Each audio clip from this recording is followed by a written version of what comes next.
Hello and welcome back once again. In this video I will be reviewing the third story in the Dying Earth anthology by Jack Vance. That story is Sais, which bears the name of the main character. The titular character Sais is an artificial human woman who was created by the powerful wizard Pandaloom. Sais is beautiful with long black hair.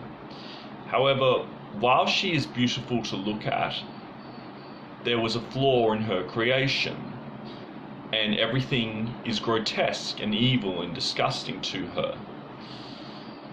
And the story begins with her riding a horse out of a grove. And in spite of her own beauty, as I've said, she's repulsed by the world around her because of these problems up here as a result of something that went wrong when she was being made.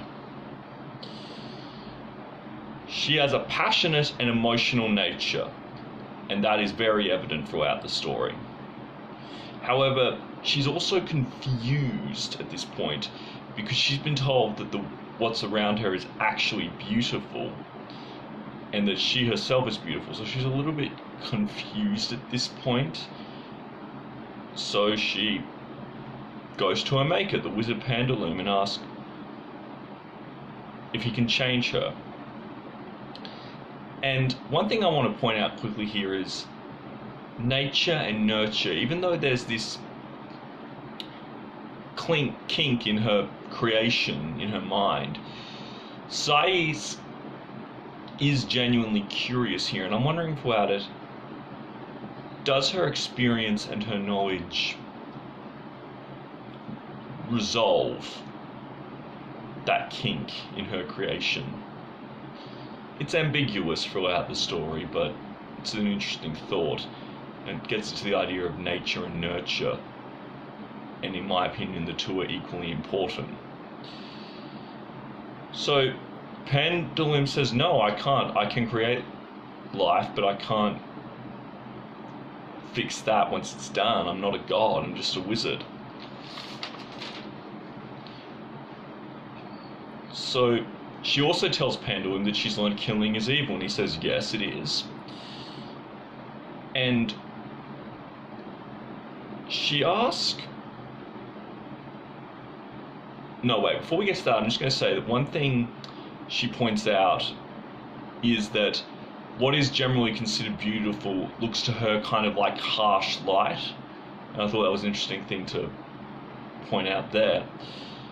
And she tells Pandaloom that she would like to go to Earth because she's heard it's beautiful, and he explains, well, as you're starting to learn, where we are right here in Embellion is also beautiful.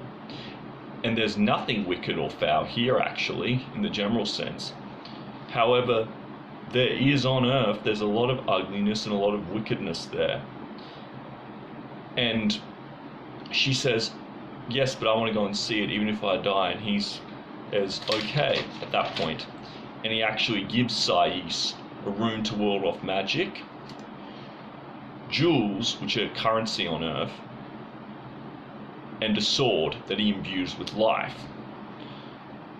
So before she goes, before he sends her to Earth magically, Sais